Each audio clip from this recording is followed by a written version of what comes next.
الشيطان الرجيم بسم الله الرحمن الرحيم الحمد لله رب العالمين والصلاة والسلام على أشرف الأنبياء والمرسلين والحمد لله رب العالمين رب اشرح لي صدري ويسر لي أمري واحلل عقدة من لساني يفقهوا قولي سبحانك لا علم لنا إلا ما علمتنا إنك أنت العليم الحكيم أستغفر الله العظيم الذي لا إله إلا هو الحي القيوم وأتوب إليه La haula wala quwwata illa billahil aliyyil azim. Yang saya hormati tuan pengurusi, hadirin-hadirat rahmati Allah sekalian. Assalamualaikum warahmatullahi taala wabarakatuh. Waalaikumsalam. Jadi pertama-tamanya tuan-tuan dan puan, kita mengucapkan banyak-banyak syukur kepada Allah SWT atas nikmat Allah beri pada kita, terutama pada tengah hari ini. Tanpa nikmat dia tuan, kita tak berada di sini pada pagi ini pada tengah hari ini Dengan nikmat sihat dia, masa lapang Allah bagi. Berapa ramai orang yang hari ini tengah sakit tuan, menjerit di hospital sana, kesakitan. Okey, tapi Allah bagi kita hari ini sihat. Jadi bila Allah bagi kita sihat, okey, kesihatan tu dalam sebenar adalah apa? Adalah ujian. Ujian bagi Allah. Ujian untuk kita gunakan kesihatan tu supaya kita dapat manfaat dia sebaik yang mungkin. Jadi yang sebenarnya apa yang dikatakan manfaat, dia panggil apa? Nikmat tu sebaik yang mungkin. Nikmat tu digunakan mesti untuk taat kepada Allah. Kalau kita tidak dapat guna nikmat tu untuk taat kepada Allah, mana hari ini kita adalah manusia yang rugi. Innal insana lafi khusr. Sungguhnya manusia itu rugi. Kecuali siapa? Orang yang melakukan amal soleh. Beriman dan beramal soleh. Itu sebab kenapa tuan-tuan?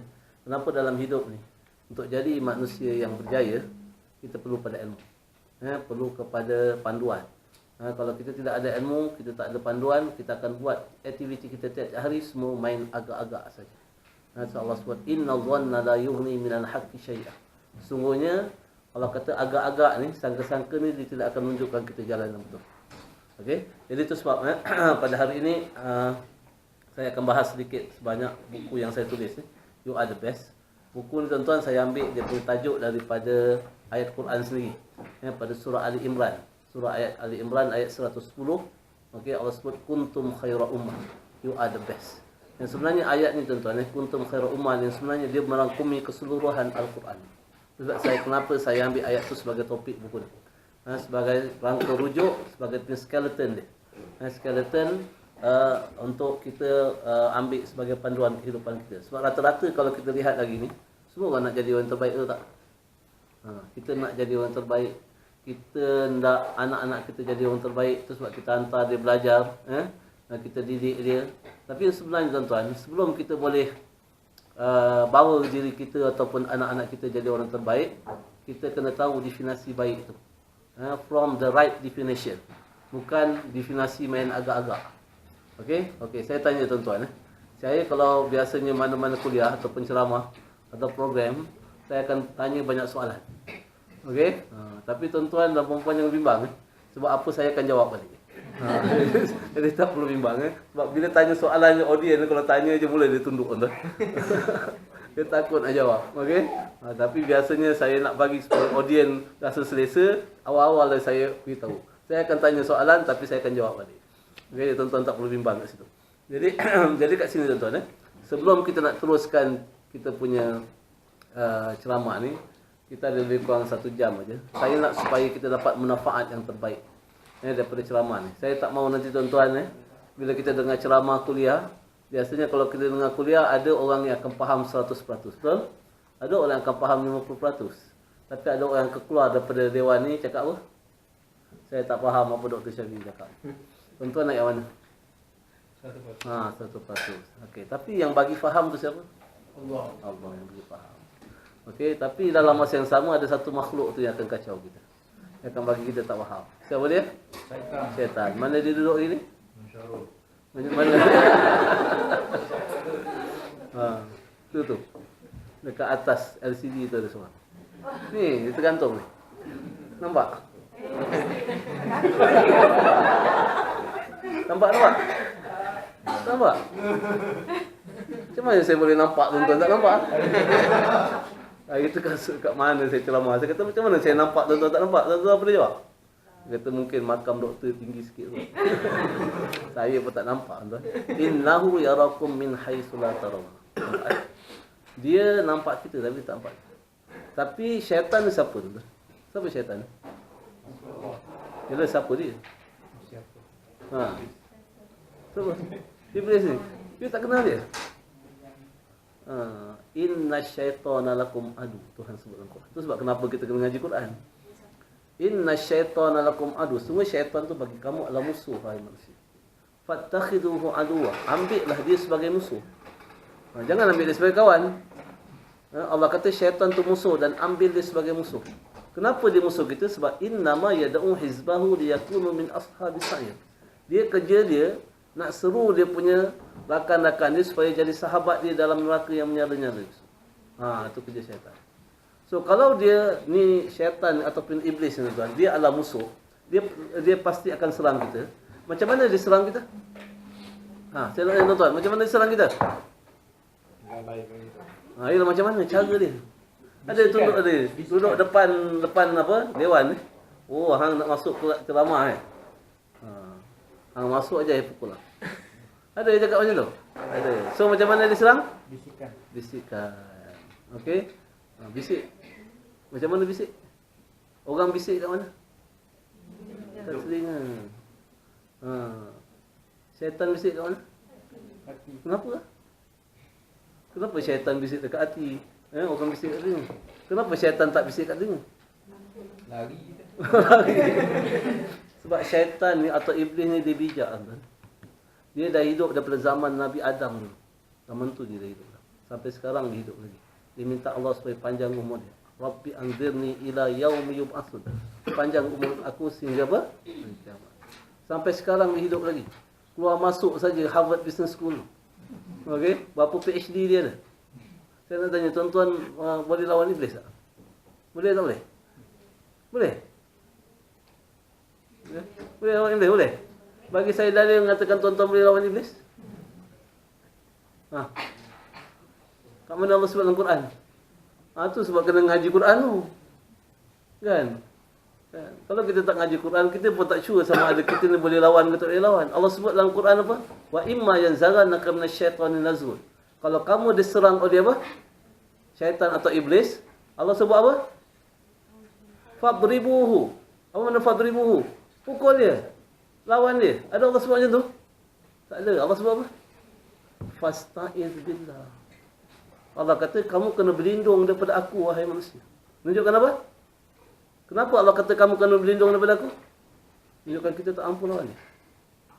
Sebab kita kena berlindung kepada Allah. Nampak tu? Kita nampak dia pun tidak, antara lawan macam mana? Nampak dia pun tidak. Nampak tu? Dia duduk kat mana pun kita tak tahu. Tapi dia tengah serang kita sekarang ni. Macam mana dia serang kita? Saya nak bagi contoh. Macam mana dia serang kita? Yang dia katakan apa? Melalui bisikan tadi. Macam mana? Cuba bagi saya satu contoh. Macam mana iblis serang tuan-tuan? Tahu dia bagi? Dia bagi keraguan kepada hati. Macam mana? Macam mana? Itu sebab kita nak kena faham Quran secara praktikal. Senang aja tuan-tuan. Tuan-tuan pernah buat kereta tak? Pernah. Memang buat kereta kan? Memang. Pernah kena horn kat belakang? Baca skrip tuan-tuan. Baca skrip. Apa cakaplah hati? Cakap apa? Nanti bubuk ni. Alhamdulillah. Cakap Alhamdulillah ke? Pengalaman tuan-tuan buat kereta, dah berapa tahun bawa?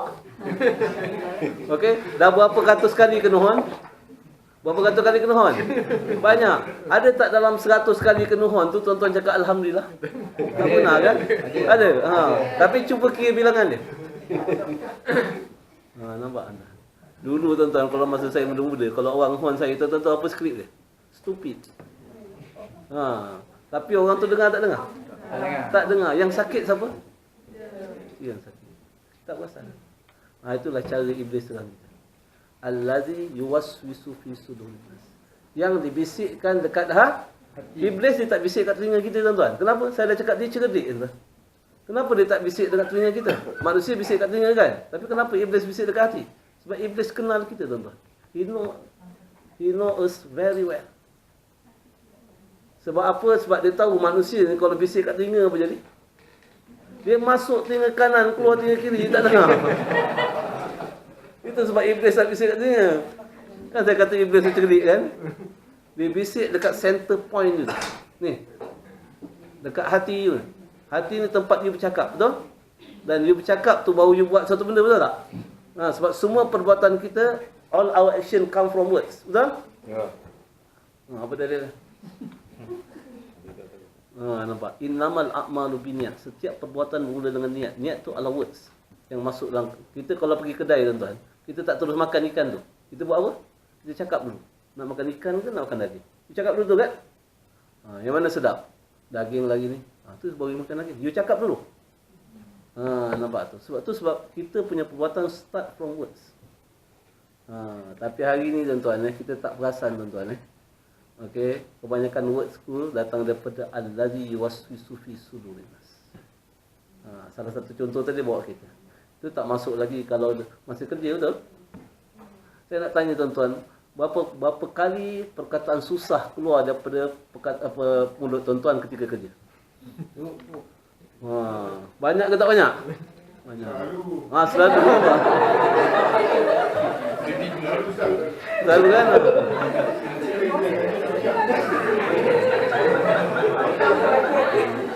Itu satu tuan-tuan. Satu. Saya nak tanya, berapa banyak perkataan susah yang keluar daripada mulut anak-anak tuan-tuan ketika belajar? Banyak kan? Ilmu ni yang kita tak ada.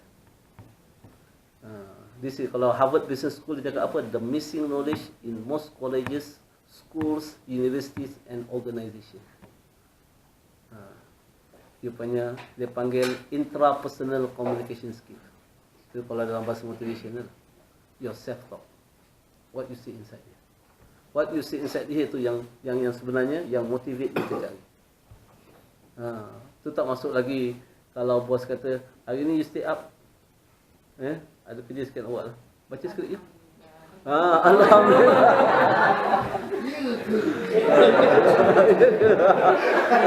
Ada orang tanya tu, ya ke ya? Nampak? Kita belajar tadi. Itu tu itu berkatnya belajar. Baru belajar dah boleh sebut lah kan? Dalam keadaan you tenang you boleh sebut lah. Okey? Dalam keadaan you are tested tu sebab Allah kata hasiban nasu an yutraku an yaqulu amanna wa hum la yafqahun. Adakah manusia menyangka kami akan dengan mudah biarkan mereka kami nak taat. Mereka berkata kami nak taat pada kami ya Allah sebelum kami uji kamu. Orang uji kita buat kereta je, Allah uji kita buat kereta kena horn aja kita gagal lah. Ni kejap lagi ni kan apa dia buat? Tu sebab saya nak beritahu tuan-tuan, jangan jadi kalau dalam mana-mana ceramah atau program, jangan jadi pendengar yang paling kejam tu. Jangan jadi pendengar yang paling kejam. Orang mana paling kejam? Bukan. Jangan tengok jam.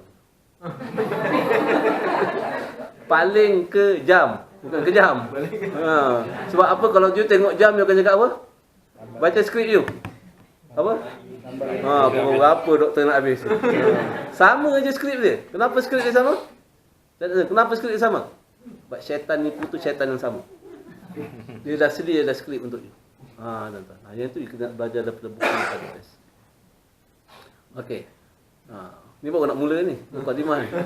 Okey. Jadi kita nak jadi orang yang terbaik tuan-tuan Saya nak tanya sekarang ni apa makna baik? Sihat baik? Baik. Tak sihat? Alhamdulillah tak sihat lagi. Ada orang cakap macam tu? Kalau kita berniaga yang baik apa? Alhamdulillah rugi lagi ni. Ada orang cakap macam tu? So menunjukkan apa? Menunjukkan hari ni manusia define baik, apa yang disuka baik, apa yang dia tak suka tak baik. Betul? It's a wrong definition. Allah sebut dalam Quran pada surah Al-Baqarah. Dalam buku ni ada. Perjalanan sama Al-Quran. Okey.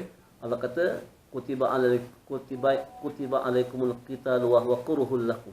Diwajibkan kamu ketika itu berperang walaupun kamu tak suka berperang itu. Wa asa an takrahu syai'a wa huwa khairul lakum. Mungkin kamu tak suka suatu benda, tapi benda itu baik dengan kamu. Mungkin kamu menyukai suatu benda tapi benda itu tak baik. Allah kata wallahu ya'lamu antum la ta'lamun. Hari ini tuan-tuan kita beranggapan apa yang kita suka hari ini baik bagi kita. Yang kita tak suka tak baik. So hari-hari kita expect everything to follow what we want. Betul? Boleh ke macam tu?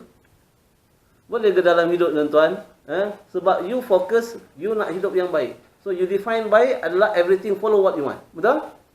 That's what people pegang sekarang ni. Itu sebab kesan dia apa?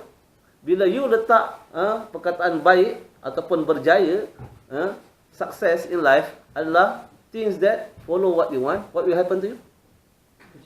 You akan stress. Kesan dia you worry. Nampak tak? Sebab apa? Sebab you know that you cannot force environment to follow what you want. Sebab, tapi you define baik berjaya hari ni. Macam mana yang dikatakan berjaya? Okey, konsep baik berjaya itu sama.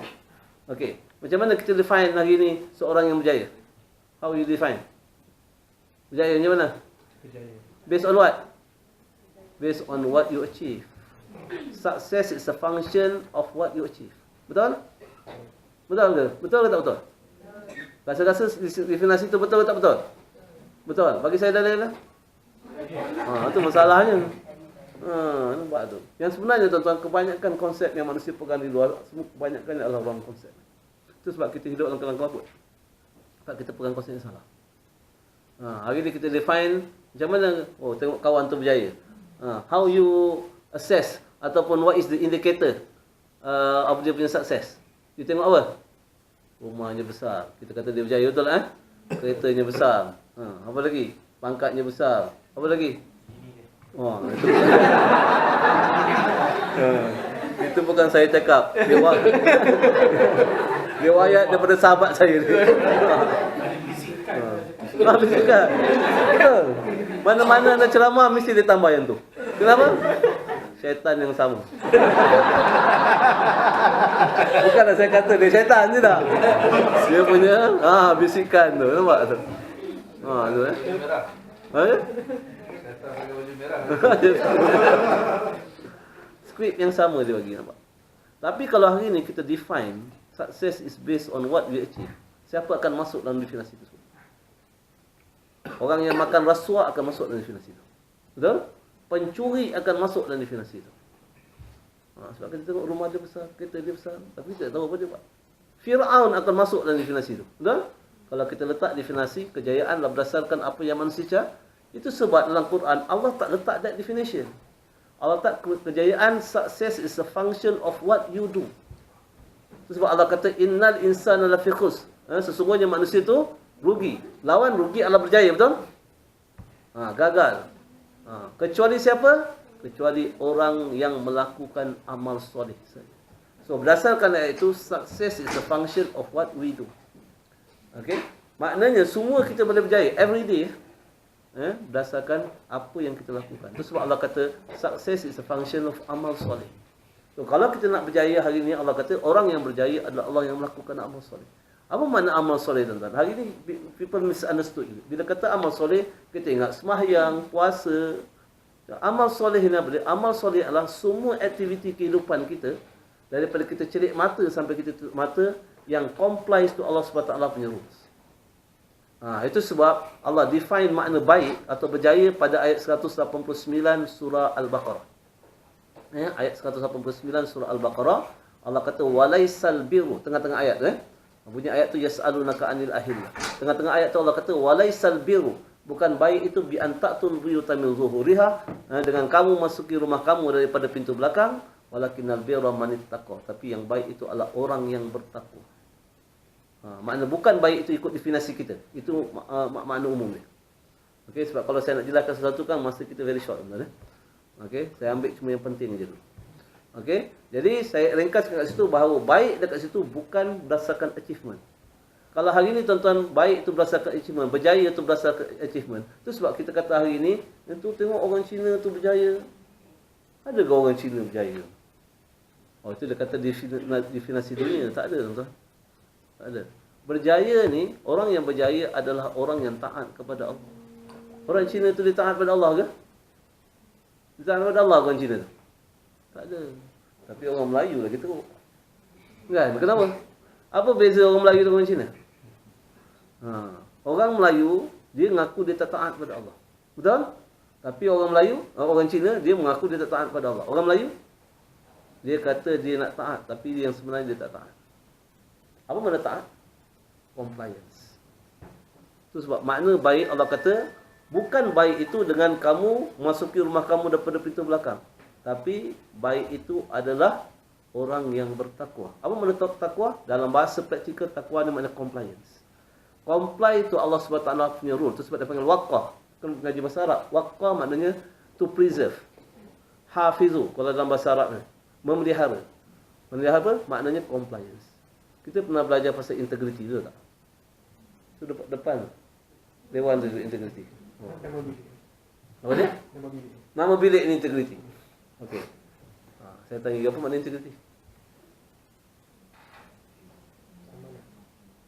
Integrity apa? Amanah. Apa dia? Amanah. Payah nak jawab. Dia.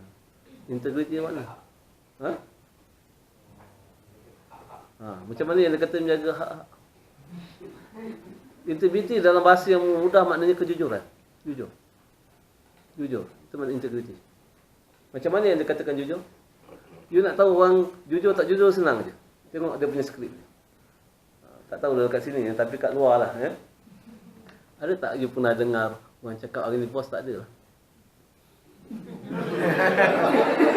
Kenapa you ketawa? Dia tahu skrip lah. Nampak tu. Okey. Bos tak ada. Hari ni kalau pekerja you ada skrip di dalam tu, maknanya dia tak ada integriti. Pernah tak you dengar anak you cakap, ayah tak ada rumah ni lah? Pernah ke tak pernah? Itu sebab kenapa berapa banyak mak bapak bimbang musim cuti sekolah, telefon saya. Doktor tak ada program ke untuk? Kenapa? Nampak. Itu dia panggil integriti. Integriti ni tuan, bila kita kata jujur, okey. Hari ni orang kata bos tak ada, tapi dia terlupa siapa ada. Nampak. Itu sebab kejujuran yang dia panggil integriti ni, you takkan dapat develop integrity until and unless people takut pada Allah. Kalau dia tak takut pada Allah, you can never develop the integrity. Tapi nak dapat the integrity yang dia panggil perasaan takut pada Allah tu macam mana? Yang dia panggil iman, yang dia panggil takwa. What is the module? Zalikal kitabul la raiba fi hudan lil muttaqin. Kenapa kita kena jadi orang yang bertakwa tuan? Sebab orang yang bertakwa adalah you are the best. Itu Allah sebut pada surah Al-Hujurat. Al-Hujurat, okey, inna akramakum indallahi atqakum. Sungguhnya manusia yang paling baik. Akrama maknanya yang paling mulia, yang paling baik, yang paling bijaksana, yang paling berjaya. Itu sebab you kena mengaji bahasa. Kalau tak ada, you just bergantung pada terjemahan. Terjemahan cannot give you good understanding. That's why you have to know dia punya language dia. Sebab nak jadi orang yang kreatif tuan-tuan, the best language for you to become a creative people adalah Arabic language. Itu Allah sebut dalam Quran. Inna anzalna Qur'anan Arabiyyan la'allakum ta'qilun. Kami turunkan Quran itu dalam bahasa Arab supaya kamu boleh berfikir. Maknanya dia akan increase your horizon of thinking. Kalau you belajar Quran dalam bahasa Arab. Tapi kita ditipu hari ini. The best language is English. Nampak tu? Tapi Allah sebut the best language adalah Arabic. Arabic language. Because dia adalah bahasa mukjizat tuan-tuan. Bahasa yang datang daripada Allah sendiri. Perkataan Allah sendiri. Nampak? Tapi orang tak nak belajar benda tu. Jadi balik-balik pada definisi you are the best. Siapa yang the best? Allah kata inna akramakum. Sungguhnya manusia yang paling baik di sisi Allah, yang paling berjaya, yang paling bijaksana di sisi Allah adalah orang yang paling bertakwa. Nampak tu? Yang comply to his rule. Sekarang ni bila kita nak kata orang yang paling bertakwa, modul dia apa? What is the module? Nak develop integrity ni. You are the best. The module is zalikal kitabul la raiba fi hudan. Ini kitab yang tidak ada keraguan padanya. Dia menjadi hudan. Hudan tu apa dia? Panduan. Kompas. Apa lagi yang kita boleh terjemah? SOP. Hudan. For the best. Kan? Makna Quran itu Allah kata zalika, this is the only book. Allah kata yang tidak ada keraguan padanya. Dia jadi SOP. Itu sebab saya suka terjemah tu dalam bahasa praktikal. SOP you tahu kan? Cakap orang pejabat dia tahu. Masa bila dia dapat SOP tu? Masa masuk kerja je bos bagi SOP kan? You buat apa dengan SOP? Minggu pertama baca SOP. Betul? Minggu kedua, baca SOP. Minggu ketiga, baca SOP. Minggu keempat, baru kata buat apa? Baca SOP, bos. Minggu kelima kena buang. Apa pasal? Sebab I employ you kat sini bukan untuk baca SOP. Baca, mula-mula lepas baca apa? Faham. You masuk kerja pukul apa? Pukul apa? Pukul 8 Pukul 8?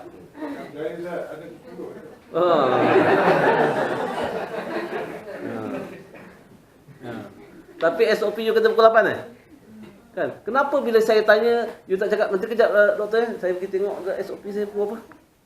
Ada ke macam tu? Kenapa you boleh jawab pukul 8? Sebab you hafal. So, makna SOP kenapa? Okey. Kita tahu tuan-tuan kita punya kerja ada SOP yang you must follow the SOP. Jadi bila SOP you kena baca, you kena faham, you kena hafal. Then after that you have to implement. Nampak. Tahu pula kita tuan-tuan Tapi kita terlupa bahawa kita ni Allah jadi kat dunia sebagai apa? Inni ja'ilun fil ardi khalifah. Kami jadikan kamu dekat muka bumi ini sebagai khalifah, wakil kami, pekerja kami. Tapi Allah kata aku ada SOP dia. SOP Allah apa? Al-Quran. Tapi manusia buat apa? Umur 7 tahun dia baca Al-Quran. Umur 10 tahun dia baca Al-Quran. Umur 30 tahun dia baca Quran. Umur 50 tahun dia baca Quran. Apa sebab Allah tak baca dia? Tanya dia faham tak faham? Faham tak faham?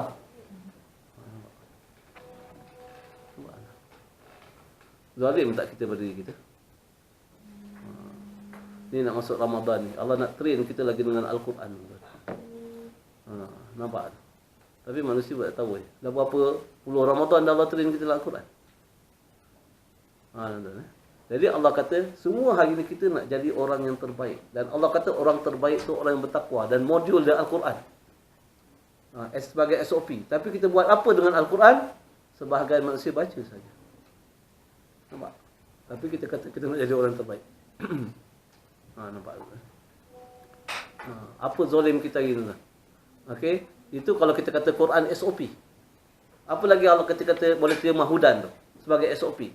Hudan tu sebagai panduan, guideline. Apa tu tanda apa? Kompas. Betul? Itu hudan. Kompas. Kalau kita kata Quran tu sebagai kompas. Kompas letak kat mana?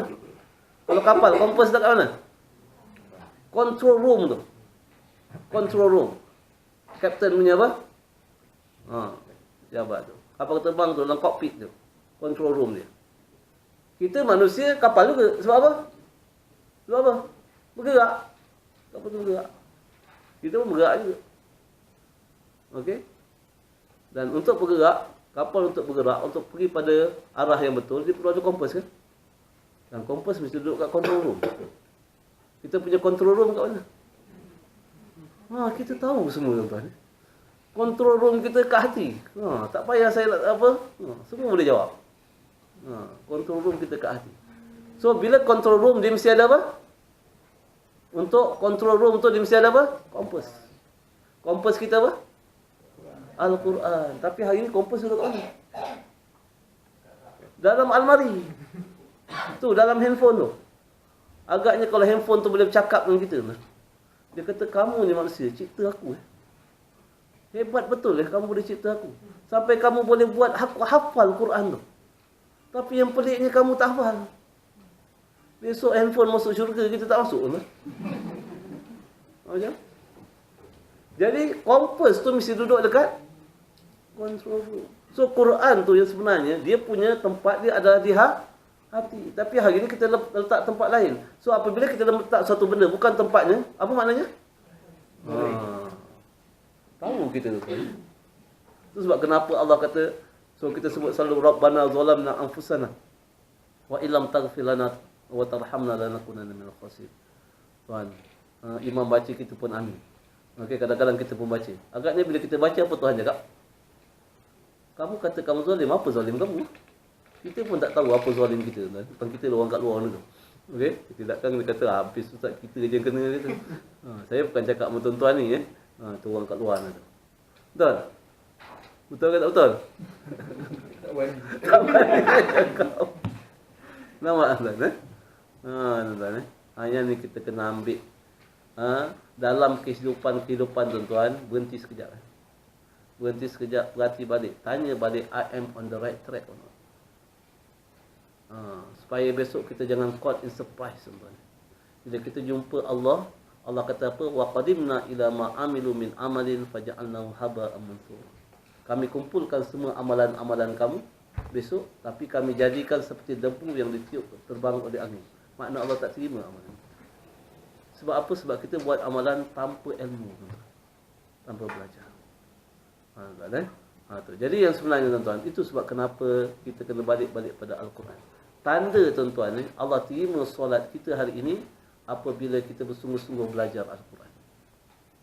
Kalau hari ini kita tak belajar Al-Quran tuan-tuan, saya bimbang solat tuan-tuan Allah tak terima. Kenapa? Kenapa saya cakap macam tu? Sebab masa kita solat, kita buat apa dengan Allah? Buat apa? Tuan-tuan solat dengan Allah. Berbicara dengan Allah. Itu disebut dalam hadis Rasulullah SAW. Innama yunajina Allah. Kamu solat, kamu bercakap dengan Allah. Okey, apa yang kita cakap? Saya nak the gist of the solat tu. Apa perkara penting dalam solat? Message yang kita nak beritahu pada Allah. Satu je, satu ayat je. Iyyaka na'budu. Apa dia? Wahai Tuhan, kami yang sebenarnya nak, kita kata iyyaka na'budu, hanya Engkau yang kami sembah. Tu sebab kita kena ngaji bahasa tuan-tuan. Sembah tu tak tepat definisi dia. Dia punya terjemahan yang tepatlah hanya pada kamu kami berazam nak mengabdikan diri. Pengabdian. Saya ni hamba. Hamba ni tuan-tuan, kerja dia apa? Kerja dia adalah buat setiap kerja dia ikut peraturan tu Tuhan dia. So bila kita kata saya ni Allah nak mengabdikan pada diri pada kamu, maknanya saya ni Allah nak ikut peraturan kamu. Itu yang kita cakap dalam sembahyang tiap-tiap kali. Tapi sama ada kita sedar atau kita tak sedar, apa tanda kita tak sedar? Apa tanda hari ni tuan-tuan kita solat kita tak sedar? Sebab Allah kata la taqrabus solah wa antum sukara. Jangan kamu dekat solat tu dalam keadaan kamu mabuk. Macam mana yang dikatakan mabuk? Walaupun asbabun nuzul ayat tu ada sahabat yang solat masa tu di dalam keadaan mabuk. Masa tu arak belum diwartakan pengharaman dia lagi. Itu sebab dia minum arak, lepas tu dia datang dia mabuk. Tapi Allah tak define mabuk tu setakat orang minum arak. Ada you tengok orang minum arak datang sembahyang ni. Nanti kalau you tengok tak ada, seolah-olah beranggapan ayat tu tak relevan masa sekarang. Tapi Allah define makna mabuk bukan setakat minum arak. Hatta ta'lamu ma taqulun, sehingga kamu mengetahui apa yang kamu cakap. So apa makna mabuk? Orang yang tak tahu apa dia cakap. So berapa kategori? Berapa kategori? Okey, pertama orang yang mabuk minum arak, dia tahu apa dia cakap, betul? Yang kedua, orang yang tak faham apa dia cakap dalam bacaan solat itu. Yang ketiga, apa? Orang yang dia cakap tapi dia tak buat apa yang dia cakap. Tengok kategori mana kita masuk. Sebab tanda tuan-tuan, manusia tu solat dia tidak mabuk, tanda dia apabila dia keluar solat, dia akan bersungguh-sungguh belajar Quran. Betul? Sebab dia cakap dalam solat apa? Ya Allah, iyyaka na'budu. Saya ni ya Allah berazam nak taat pada kamu. Apa makna nak taat pada kamu? Nak ikut peraturan kamu, betul tak? Okey, kalau kita kata kita nak taat ikut peraturan Allah, kita tahu ke peraturan Allah? Tahu dalam Quran. Baca Quran, baca. Faham tidak? Tak faham. Macam mana nak ikut kalau tak faham? So maknanya apa? Maknanya hari ni kalau kita solat, kita cakap saya nak ikut peraturan kamu, tapi kita tak belajar Quran, kita buat apa? Nombor satu, kita dalam keadaan mabuk. Yang kedua, kita cakap tak suka bikin. Makna kita berbohong dengan Allah. Ni jaga-jaga sikit tuan-tuan. Itu sebab kenapa Allah sebut dalam Quran, innama yataqabbalullahu minal muttaqin. Sungguhnya kami terima amalan tu hanya daripada orang yang takwa saja. Siapa saya cakap orang takwa tadi? Orang yang jadikan Al-Quran tu sebagai SOP kita. Nampak? Tuan-tuan jadi hari ni kita nak assess diri kita. Biar kita assess diri kita sekarang sebelum Allah assess kita. Sama ada I am on the right track yang kita minta ihdinas siratal mustaqim. Ya. Ya, boleh. Ustaz, banyak bincang kita orang mengajar apa sebagai SOP. Ustaz, ambil itu pasal hadis. Ya. Tak, bila saya cakap Quran, dia termasuk hadis kan? Okey? Maknanya, you nak belajar hadis, mesti melalui Al-Quran dulu. Jangan mengaji hadis, Quran tak ngaji.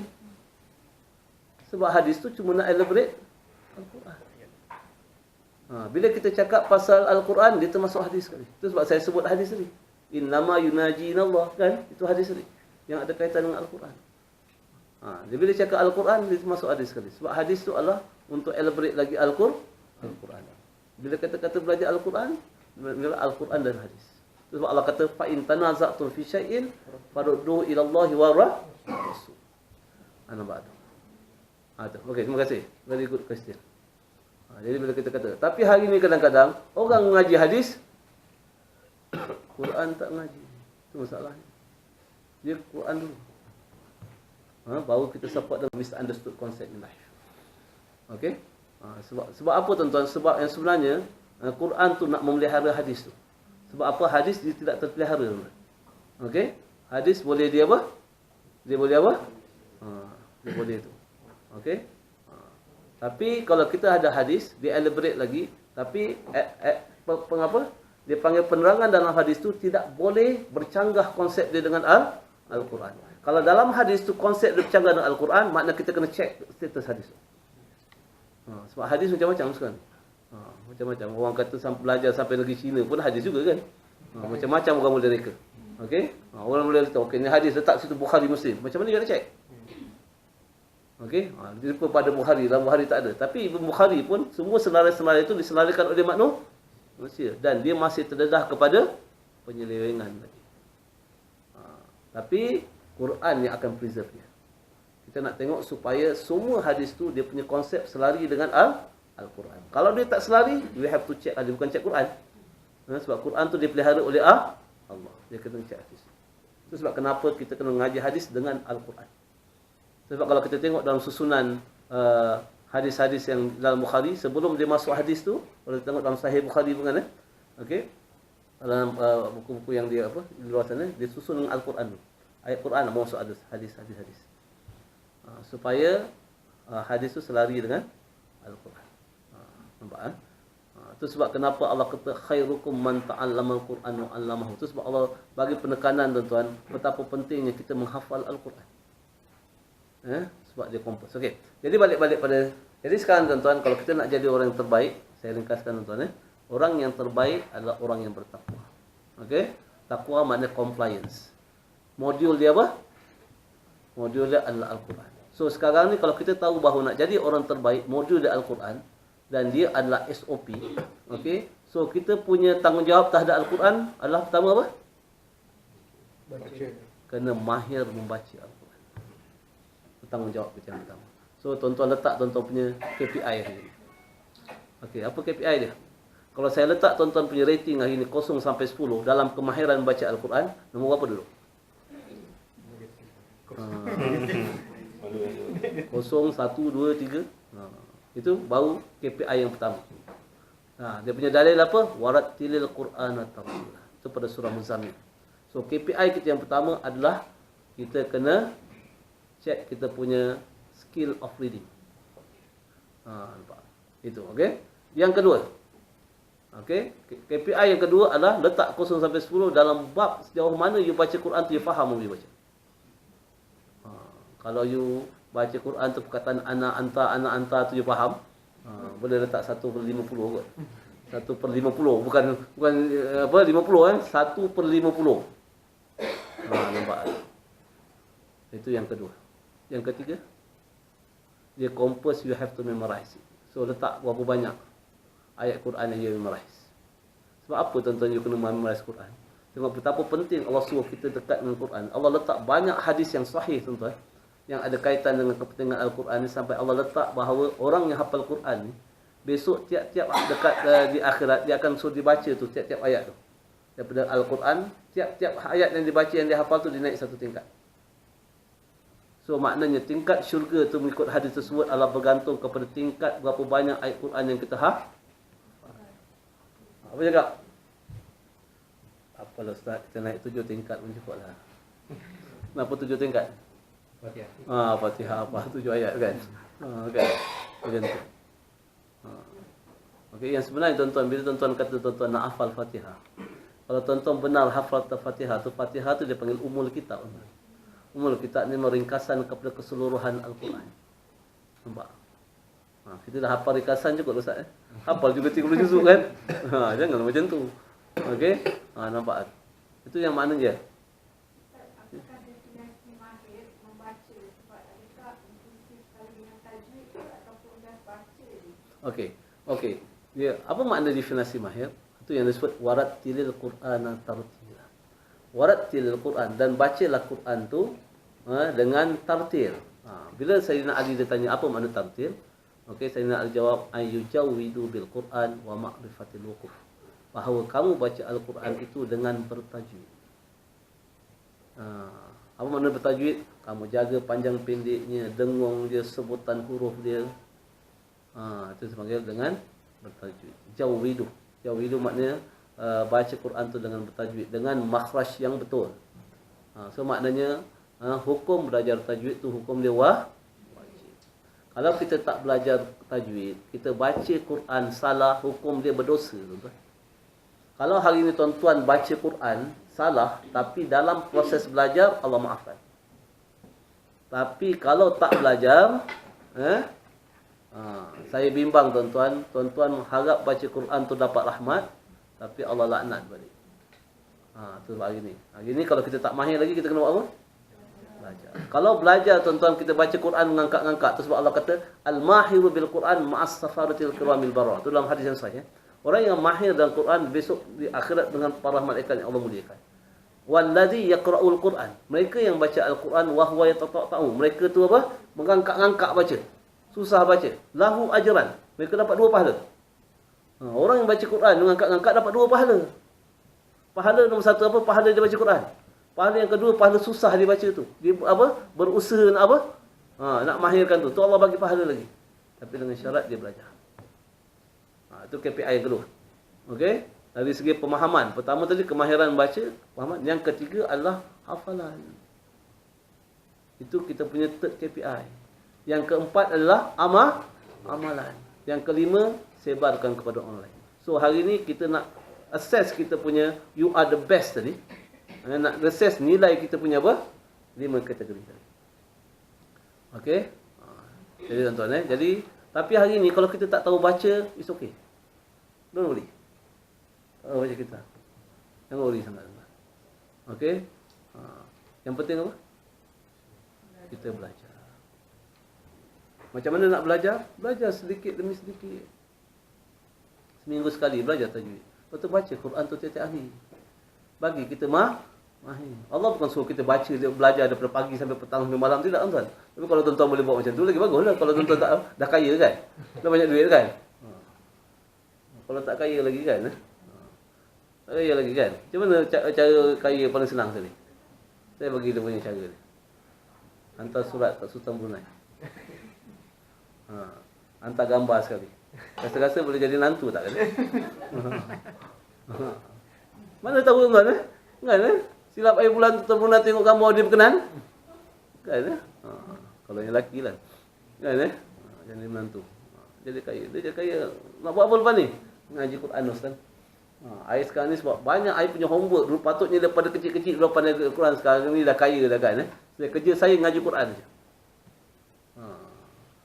Cakap, takkan tak nak kerja? Apa makna kerja? Dia kata kan, isteri you bekerja ke tak bekerja? Apa cakap? Isteri saya tak kerja. Tapi yang kat rumah tu bukan kerja. So apa definisi kerja? Panjang pula nak cerita. Working. What is the definition of work? Work adalah expenditure of time and energy. Itu makna work. Expenditure of time and energy. Itu sebab kita tak boleh cakap dengan kawan, you ni termenung, tak ada kerja ke? Apa jawab? Menung. Kerja saya kata, kerja saya termenung. Sebab kita spend our time and energy. Tapi yang sebenarnya, ada 2 jenis work. Satu amal soleh, satu yang bawah. Ada orang yang dia spend dia punya time and energy ikut peraturan Al-Quran dan Sunnah. Itu dia dapat manfaat. Ada orang yang spend time and energy tak ikut peraturan. Itu dia panggil aktiviti lawak. Walaupun kadang-kadang orang nampak benda tu bermanfaat. Tuan-tuan, banyak sebenarnya cerita ni, tapi tak apa, saya cerita sikit-sikit dulu, okey? Jadi balik pada kita nak jadi orang terbaik, KPI kita tadi 5. Sebab apa dengan KPI ni tuan? You dapat KPI ni, apa akan berlaku? Okey, kalau kita ikut KPI ni, kita akan dapat yang dipanggil al-hidayah.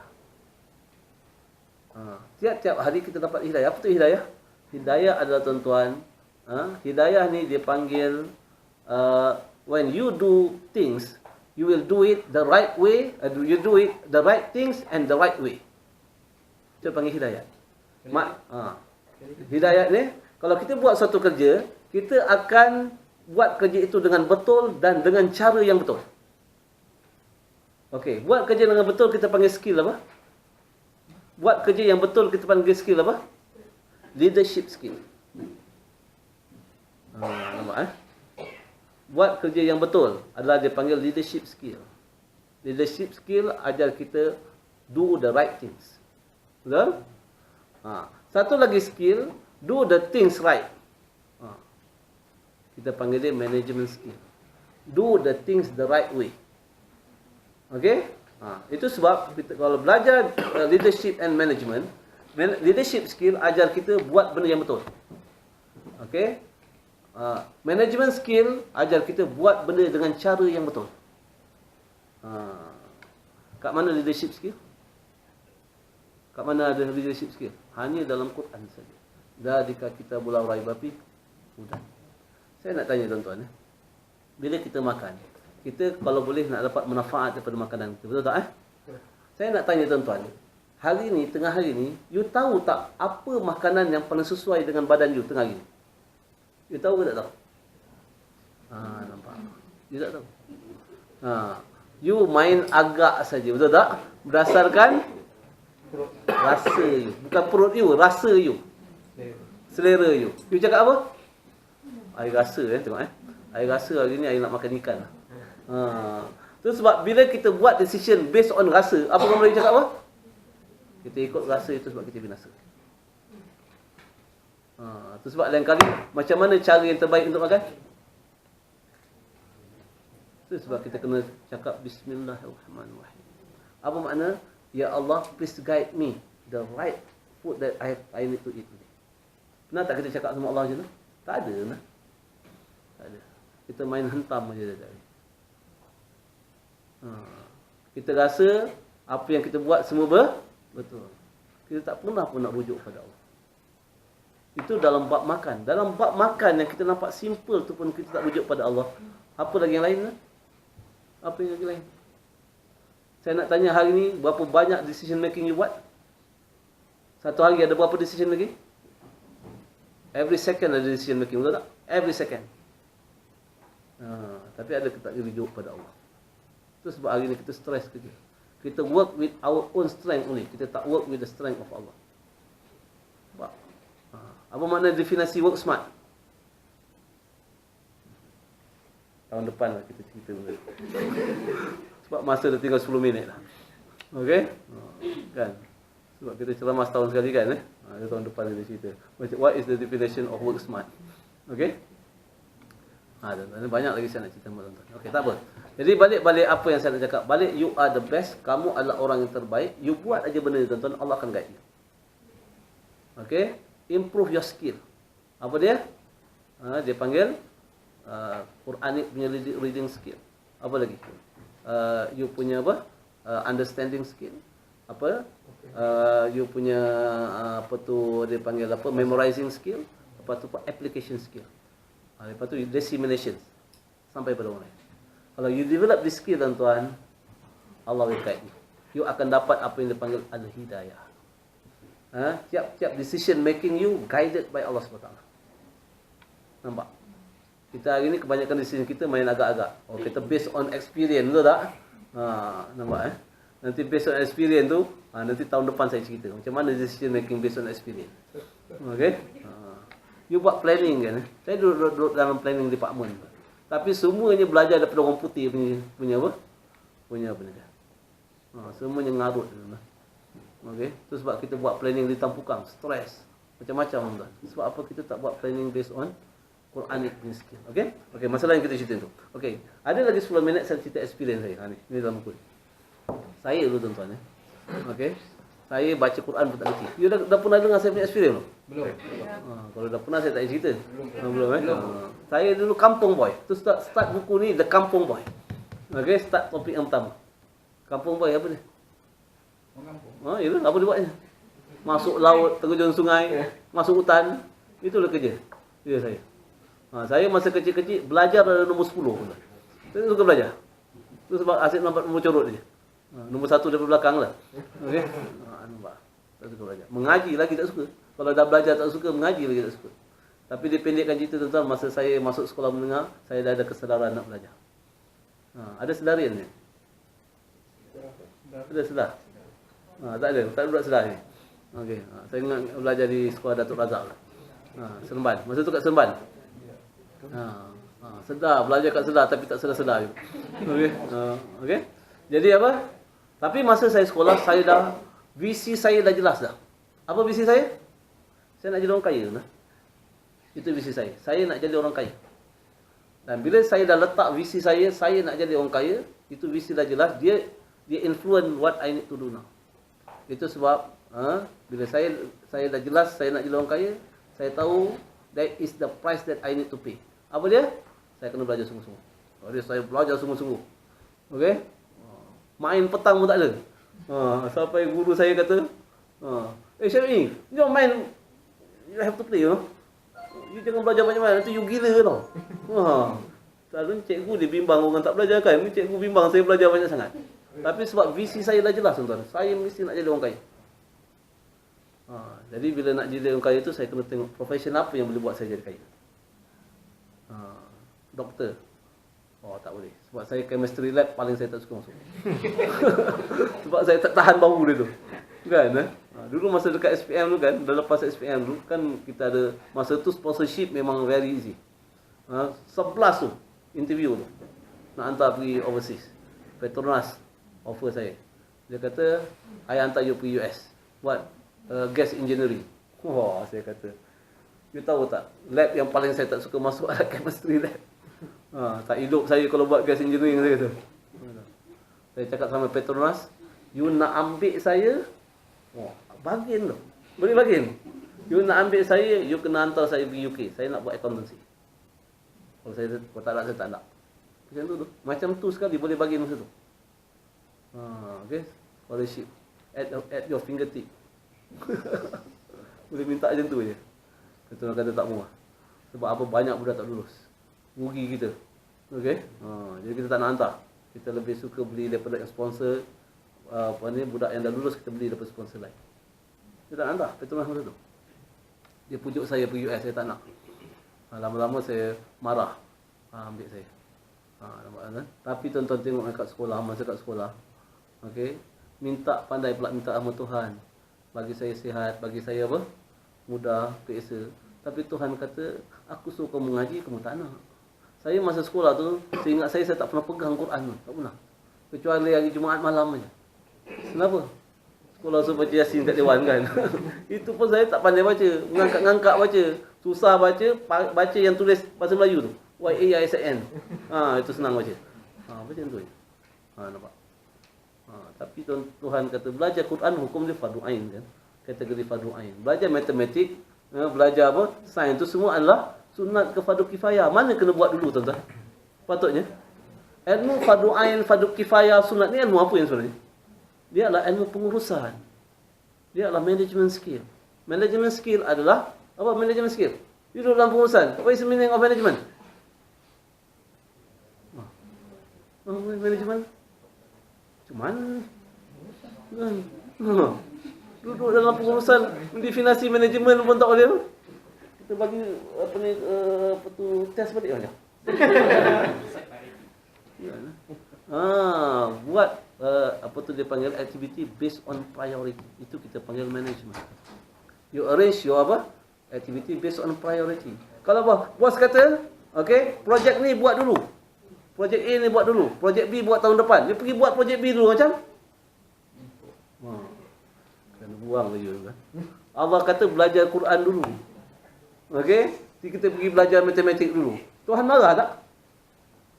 Nampak. Walaupun Tuhan marah, tapi Tuhan tak ambil tindakan kat saya. Malah bagi saya lulus dengan baik waktu. Bagi saya peluang melanjutkan pelajaran ke England masa tu. Sampai kat England duduk lagi sama kawan-kawan. Allah pelihara duduk dengan kawan yang baik-baik. Macam mana? Kata baik tu. Semayang subuh, semayang isyak tu sama-sama semayang.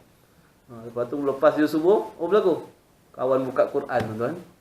Saya bila tengok kawan buka Quran, ni skrip apa cakap? Skrip. Baca skrip tu? Habis aku ini. Masak aku ini kan, tu skrip dia. Apa dia? Kalau saya baca, orang akan tahu saya tak kerti baca. Saya tak pandai baca. Saya malu kalau orang tahu saya tak kerti baca. Saya tak mahu orang tahu saya tak kerti baca. Tapi saya tak pernah malu. Allah tahu selama-lamanya saya tak pandai baca Quran. Tak pernah malu pun sama Allah. Mula-mula nak cabut tuan-tuan. Tapi nak cabut ke mana? Subuh masuk pukul 3 pagi. Kan? Lama-lama kawan kata, mana tu? Duduk dulu. Kan? Jadi sebab nak jaga hati kawan, duduk. Sampai turn saya baca tuan-tuan. Mengangkat-ngangkat baca. Baris depan jadi baris bawah. Baris bawah je baris atas. Nasib baik tak ada baris tepi tuan. Baris tepi masih sapu juga. Kenapa tiap-tiap ayat baca salah tuan-tuan? Baca salah. Kena tegur.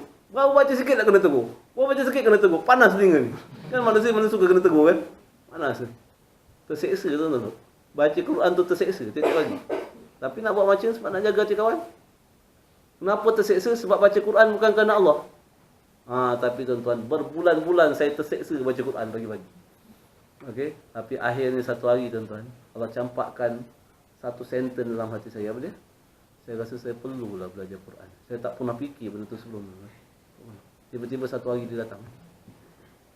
Nampak tuan-tuan. Kenapa? Sebab Quran itu adalah cahaya. Kitabun anzalnahu ilaika litukhrijan nasa minadh dhulumati ila nur. Ini kitab yang kami turunkan kepada kamu nak mengeluarkan manusia daripada kegelapan kepada cahaya. Apa kegelapan saya? Saya tak suka baca Quran. Tapi apabila dia paksa oleh kawan-kawan tiap-tiap hari baca, akhirnya Allah bagi saya cahaya yang pertama. Bagi saya sebut perkataan saya perlu baca Quran. Itulah hari pertama saya ingat saya tuan-tuan. Saya baca Quran atas kesedaran saya sendiri. Itu hari pertama. Lepas tu mulalah saya perlahan mengaji tuan-tuan. Sikit-sikit mengaji. Tapi nak dipendekkan cerita. Okey tuan-tuan, akhirnya Allah izinkan saya hafal 30 juzuk Al-Quran. Saya pun tak pernah fikir saya nak hafal Al-Quran. Tapi satu pelajaran saya dapat tu apa tuan-tuan?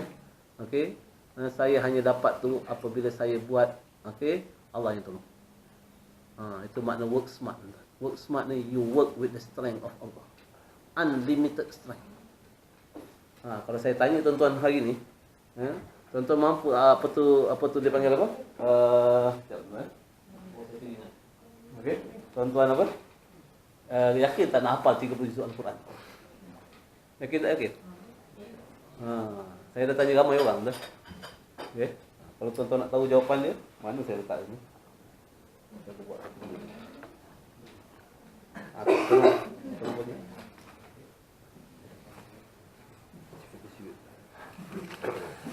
Kalau tuan-tuan rasa nak hafal 30 juzuk Al-Quran, tuan-tuan datang seminar ni. 28 bulan. 28 dari bulan 6. Okey. Dekat Pusat Islam atau Masjid Negara, salah satu tempat kita akan buat. Sebelah menjelah. Saya akan ajar tuan-tuan macam mana teknik nak hafal 30 juzuk Al-Quran dalam keadaan tuan-tuan sekarang bukan full time student, bukan part time student, tapi no time student.